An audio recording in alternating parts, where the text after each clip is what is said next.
Hi guys, welcome back to my series of Make Me Up on Beauty Base. I'm Hollie Wakeham and today I'm going to be sharing with you some of my favourite makeup brushes and their uses.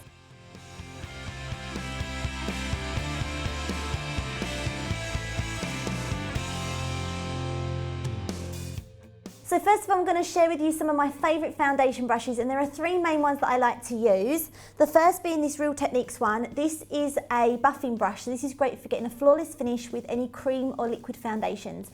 And because the bristles are so compacted together, it's really great for really buffing that product into the skin. The next is this classic foundation brush, great for applying any liquids foundations onto the skin in more of a bigger sweeping motion. You can also use this to apply and pat down your concealer as well. The next is a duo fibre stippling brush. This is great for creating more of a lighter finish, again good with liquids and cream foundations, but you can again get a really nice soft airbrushed finish with this brush. Next is this MAC 191 brush. It's a square foundation brush, but I like to use this for concealer, especially under the eyes, and to really sculpt down, because you can get a really nice soft line and then you can get right under where your eye is as well. So this is great for concealer.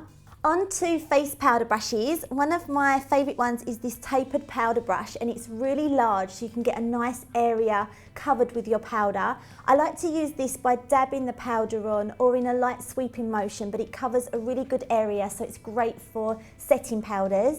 I also love to use the fan brush. Not only is this great for using on loose powder, but it's also great for bronzing as well. Because of the shape and it's very soft, you can cover a really nice area with this, and it is really great for setting any foundations with your loose powder. Next, on to highlighters, and one of my favourites is a small fan brush. You can get a really nice delicate lay of highlighter on the cheekbone, down the centre of the nose, on the chin, and even on the brow bone like this. It gives a very soft finish and you can pick up the smallest amount of product, so this is why that's one of my favourite highlighter brushes. Then onto this bad boy. This is the MAC 163. This is very compacted and it's great for contouring. Just in one sweep you can contour your cheekbones, down the sides of your nose and on your forehead as well. Another great brush for contouring and also for bronzer is this tapered face brush. This can get right in the hollows of the cheeks, the temples and on the jawline as well because of its great shape. So to apply eyeshadow and to really pack down any pigments and colour, I like to use an eyeshadow brush like this because it's short bristled and it's nicely compacted, so great for applying a nice high pigmented eyeshadow. So I love this little brush here because of its tapered pointed end. It's by Louise Young and it's great for getting into the crease. You can apply the product right on the tip, so that's where it's concentrated more with the colour, and then the outer bristles here are going to help you to blend. So for a large fluffy blending brush, my favourite has to be by MAC. It's the 224 and this is just perfect for blending out any colour. It's got very fluffy bristles as well, so you get a really nice flawless finish with this. You can also use this for contouring your nose down the sides, and if you wanted to do the cheekbones as well, that's a great brush. Next is this little pencil brush. This is great for creating drama on the outer corners of the eyes, and it's also good for running along the lower lash line because it's so small and compact, almost like a pencil. This is a little smudging sponge. Again, this is great for creating a smoky eyeliner with more of a kohl eyeliner pencil. You can really get a nice smudge with this and it just blends it perfectly. So to create a beautiful eyeliner, you need a really good eyeliner brush. This is my favourite by Louise Young. It's the LY24. You can create a really smooth, beautiful line with this brush, and you can use this with a gel eyeliner or a liquid eyeliner. So this little angle brush is great for creating very defined brows. I like to use this with a powder, or you can use like a pomade on the brow. It's great because this one's by Illamasqua and the little bristles are very compact, so you can almost create that hairline stroke with this. This can also be used as eyeliner as well. Then this little brush is great for combing through your brows to really distribute any product you put on, so you get a very soft finish with this. You can also use these little spoolie brushes to comb out any cloggy eyelash mascara as well. Then onto lip. Now I like to use a few different brushes for lip, but this is the classic lip brush. You can use this to really blend any lipstick out, and you can also use this to define the lip line as well.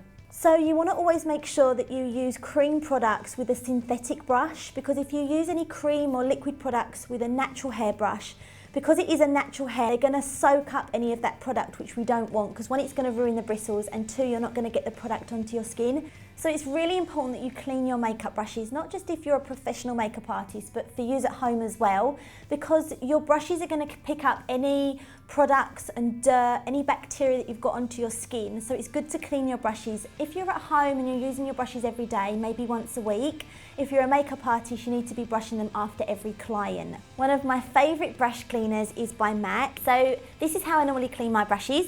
I have a little like shot glass here with my MAC brush cleaner. So we're going to put a little bit of that into this glass. Then you want to take all your dirty brushes and just dip that into the cleaner. And then using your paper towel or kitchen roll, you can just now clean your brushes like this. You want to make sure, this is a really good tip, to keep all the bristles the same direction. This is going to make sure that the brush holds its shape. If you start going crazy, then you're going to ruin your brushes. Okay, and then you want to just keep doing that until finally and eventually the paper towel is coming out clear and there's no product left in the brush. So another top tip as well is when you're letting your brushes dry, you don't want to let them dry this way up because the product's going to seep down and it's going to make all the glue come undone, so the bristles will start to shed. So you want to lay them down nice and flat, making sure that all the bristles are smooth in the shape that the brush is. Okay, so spot cleaning your brushes is really important if you're working on a client or multiple clients at the same time with the same brushes, but also if you're using two different coloured eyeshadows or products and one brush. So you don't want to mix the colours together. So what you can do is just take your brush, give it a little spritz. This is just a daily makeup brush cleaner by Sephora and it comes in a little pump bottle, so it's nice and convenient. Give the brush a little spray and then again taking some paper toweling, you can then just brush off the bristles and all the product will come out. And then you should have a clean brush ready to dip in another colour or use on another client. If you're using your brushes every single day, you can do a deep clean once a week. If you're using them a little bit more sparingly, then you can probably do them once a month. For this, we're going to take a baby shampoo and apply it into the bristles with some water, and then you can use your hand to run the bristles through, I'll show you like this, till it all foams up, and then obviously rinse out with water and allow to dry laying downwards. So this is going to make sure that the brush and the bristles are fully clean and there's no bacteria or makeup, and it's great to do this every now and again so that you end up making your brushes nice and clean and they'll feel just like new. Okay guys, so that was my guide to makeup brushes and how to clean them. Do let me know in the comments below if there's any favourite makeup brushes that you love or any brush cleaner that you like to use. Stay tuned next week when I'm going to be showing you how to create the perfect feline cat flick. So don't forget to give this video a big thumbs up, subscribe to this channel, and I'll see you next week. Bye guys!